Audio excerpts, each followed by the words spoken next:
बिस्मिल्लाहिर्रहमानिर्रहीम। अस्सलाम वालेकुम स्टूडेंट्स। आज मैं आप लोगों को दो टॉपिक्स करवाऊंगी जो कल्चर से ही रिलेटेड हैं। एक है टॉपिक कल्चर रिलेटिविज़म, जिसको उर्दू में कहते हैं सकाफ़ती अज़ाफ़ियत, और दूसरा है कल्चरल लैग, ठीक है, जिसे कहते हैं सकाफ़ती खलीज।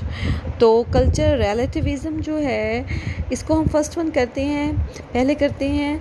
तो कल्चर रिलेटिविज़म जिसको उर्दू में हम सकाफ़ती इज़ाफ़ियत कहते हैं, इसका मतलब ये होता है कि कोई भी कल्चर जो है या कल्चर ट्रेट जो है, मैं कल्चर ट्रेट की डेफिनेशन आपको पहले भी बता चुकी हूँ। The smallest unit of culture is called the cultural trait, ठीक है, जिसको हम सकाफ़ती वस्फ़ का भी नाम देते हैं, या जिसको कोई खूबी है या ख़ामी है।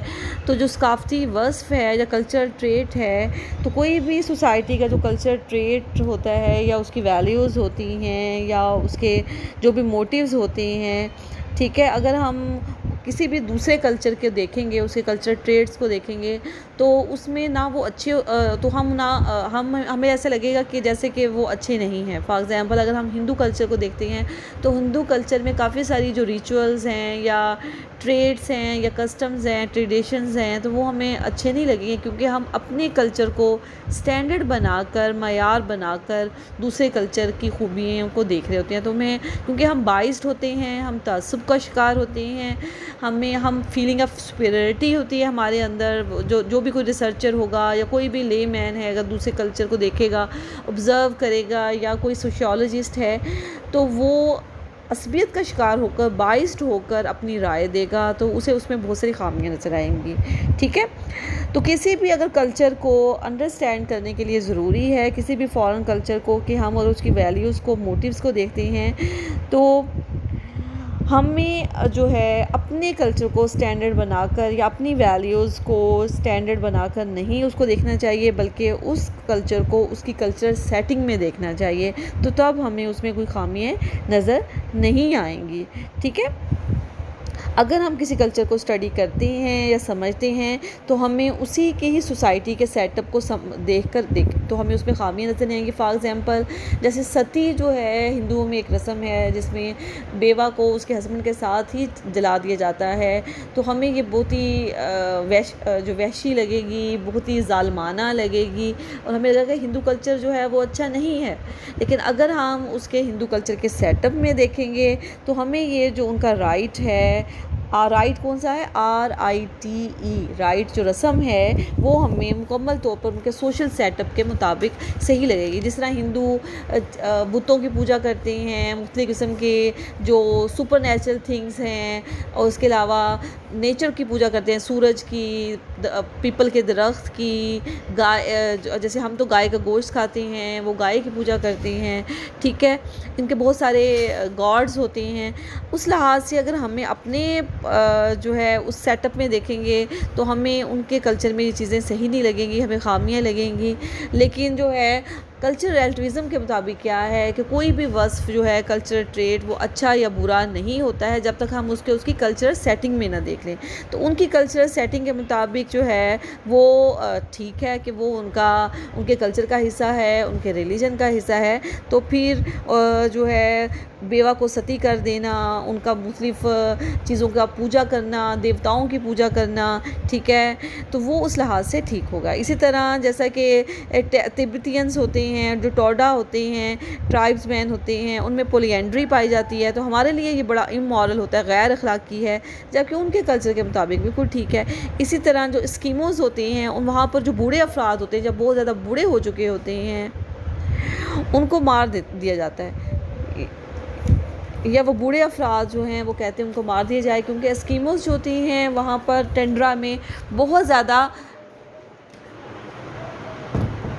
ठंड होती है, और उस सर्दी को बूढ़े अफराद जो है बर्दाश्त नहीं कर पाते हैं, तो वो ये जो है ख़्याल करते हैं कि उनको मार दिया जाए, ताकि वो उस मौसम की सख्ती से, उसको बर्दाश्त ना करने की वजह से वो उस मौसम से बच सकें, तो वो फिर उन्हें मार दिया जाता है। अब हमारे अगर ह्यूमन बींग्स के राइट्स में देखें, तो ये हमारे मुस्लिम सोसाइटीज़ के लिहाज से ये बहुत ही ये जो है हमारे यहाँ पर, क्योंकि बूढ़े अफराद को बहुत ज़्यादा रिस्पेक्ट दी जाती है, तो हमारे लिहाज से ये बहुत बुरा है। ये ऐसा जॉब नहीं करनी चाहिए। लेकिन एस्किमोस जो होते हैं वो वहाँ पर इस तरह का किया जाता है। तो अगर हम इस चीज़ को उनकी कल्चरल सेटिंग के मुताबिक देखेंगे तो वो बिल्कुल ठीक लगेगा, लेकिन अगर हम इसको अपनी वैल्यूज़ अपने कल्चर के मुताबिक देखेंगे तो उसमें जो है ये बहुत जो है ज़ालमाना हरकत लगेगी। तो इस तरह जो है वो कल्चर रिलेटिविज़म क्या हुआ, the recognition that one culture can not be arbitrary judged by the standards of other is called culture relativism. कि किसी भी वस्फ़ के मायने और कारकर्दगी उसकी सकाफ़ती तरतीब या कल्चर सेटिंग से वाबस्ता हैं, और कोई भी वस्फ़ अपनी जगह पर ना अच्छा है ना बुरा, बल्कि जिस सकाफ़त में ये पाया जाता है और उसके तर्ज़ पर इस्तेमाल होता है, तो हम कहेंगे कि कोई भी वस्फ़ अपनी सकाफ़त से अलग होकर तन्हा कोई काम भी सरअंजाम नहीं दे सकता है। तो हमें किसी भी कल्चर को, वैल्यू को, ट्रेडिशन को उसकी कल्चर की सेटिंग में ही देखेंगे, उस मज़हब के अकाद व अफ़ाल के मुताबिक जो है वो हमें ठीक लगेंगे, हमें उनमें ख़राबियाँ नज़र नहीं आएंगी। तो कोई भी शख्स अगर किसी कल्चर को स्टडी करता है, दूसरी सोसाइटी के कल्चर को, तो उसके अपने ज़हन को असबियत से पाक करना चाहिए, तभी वो सही दुरुस्त मुताला जो है वो कर सकता है। इसलिए हम कहते हैं कि असबियत की नफ़ी जो है वो सकाफ़ती इज़ाफ़ियत कहलाती है। ठीक है। तो नेगलेक्शन ऑफ या to neglect the ethnocentrism is called the culture relativism. तो इसलिए माहिर इमरानियात क्योंकि सकाफ़त का मुताला करना पड़ता है, तो उस लिहाज से जो सोशियोलॉजिस्ट होते हैं या सोशियोलॉजी के स्टूडेंट्स होते हैं या कोई भी शख्स अगर किसी कल्चर को स्टडी कर रहा है तो उसके मुताबिक क्या है कि वो अनबाइस्ड होकर उस कल्चर को स्टडी करे। ठीक है।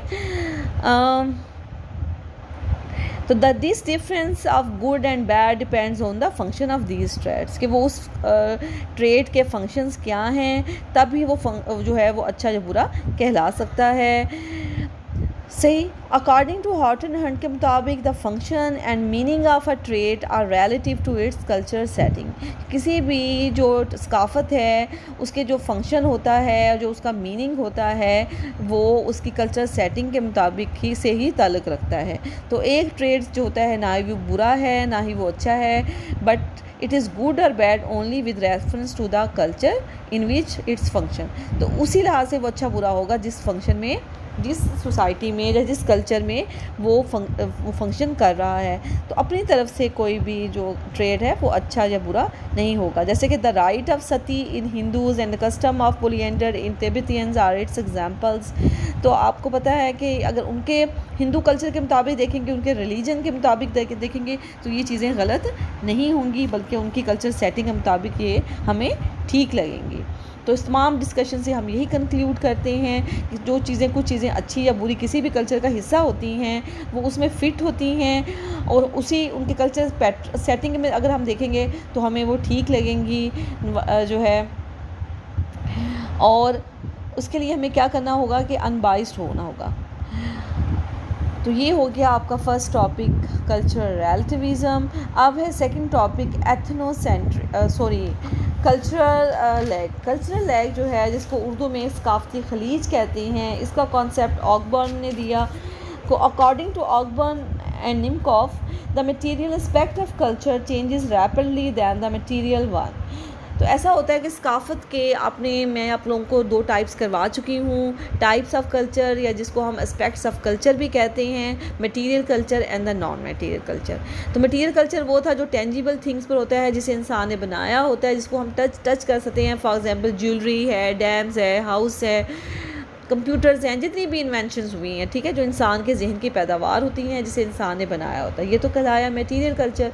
और नॉन मटेरियल कल्चर क्या है? हमारी ट्रेडिशंस, रस्म व रवाज, हमारे एटीट्यूड्स, हमारा बिहेवियर, बिलीव्स, आर्ट, ठीक है, वैल्यूज़, इक़दार, नॉर्म्स वगैरह। अब आप देखते हैं कि किसी शख्स के पास अगर पैसा आ जाता है और उसे वो मोबाइल कोई ख़रीद लेता है, या फिर वो कोई कंप्यूटर ख़रीद लेता है, या फिर वो टेलीविज़न ख़रीद लेता है, तो this is called the material culture, क्योंकि इसे इंसान ने बनाया है, ये इंसान के जहन की पैदावार है, ये इन्वेंशंस हैं, और उसके पास पैसा था और उसने ख़रीद लिया। ठीक है। लेकिन आया कि वो शख्स इन चीज़ों को इस्तेमाल करने के लिए तैयार है या उसका माइंड सेट इसका हो गया है।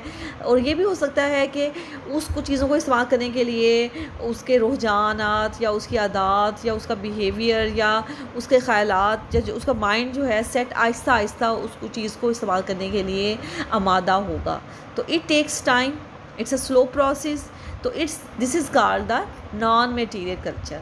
तो अब देखते हैं कि मटेरियल कल्चर में क्या था कि उसके पास पैसा था, उसने फ़ौरन ही वो चीज़ ख़रीद ली, स्टैंडर्डली ख़रीद ली, तो ये चीज़ फ़ौरन ही वो सडन चेंज आया, ठीक है। लेकिन जो नॉन मटेरियल कल्चर है जिसमें उसका जहन अभी आमादा होगा, अब आप अपने कोई चीज़ आपने ख़रीदनी है, आपके पास पैसा है, लेकिन उसके लिए आप अपने पेरेंट्स को कन्विंस करते हैं, तो क्या है उसके लिए एक टाइम लगता है, स्लो प्रोसेस है उनके माइंड को चेंज करना। This is called the non material culture.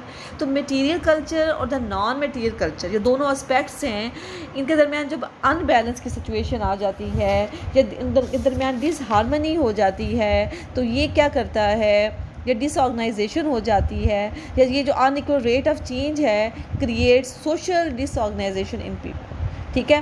लोगों के दरमियान इंतशार फैलाता है, लोगों के दरमियान बदनज़मी हो जाती है, ठीक है।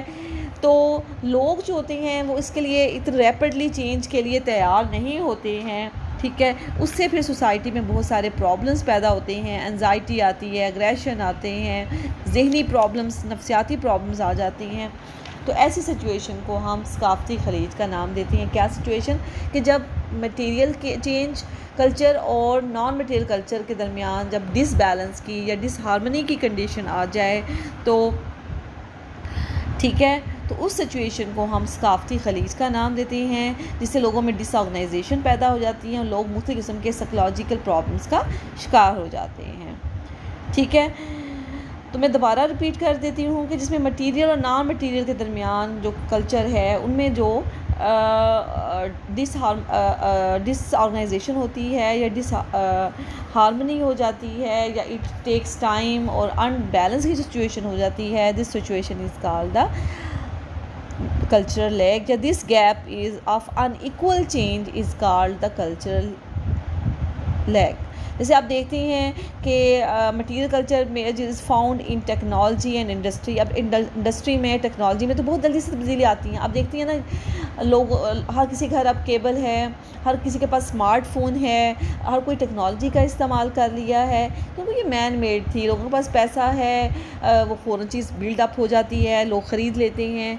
लेकिन जो कि नॉन मटेरियल चेंज है, जो हमारे सोशल इंस्टीट्यूशंस में होता है, या इट टेक्स टाइम, ठीक है, जिसकी वजह से जो है वो जो गैप आ जाता है उसको हम कल्चरल लैग का नाम देते हैं। क्योंकि टेक्नोलॉजी आप देखते हैं कि changes faster than the social institutions, like हमारे जो सोशल इंस्टीट्यूशंस है, एजुकेशन है, रिलीजन है, फैमिली है, उसमें स्लोली चेंज आती है, ठीक है। अब जैसे गर्ल्स की एजुकेशन के बारे में देख लें कि लोगों के पास पैसा होता है, they are affordable for educating their girls, their daughters, लेकिन आया कि वो अपनी बच्चियों को आला तालीम देने के लिए तैयार हैं या नहीं हैं, this is the cultural lag. पैसा है, अफोर्डेबिलिटी भी है, लेकिन आया कि वो इसके लिए तैयार भी हैं।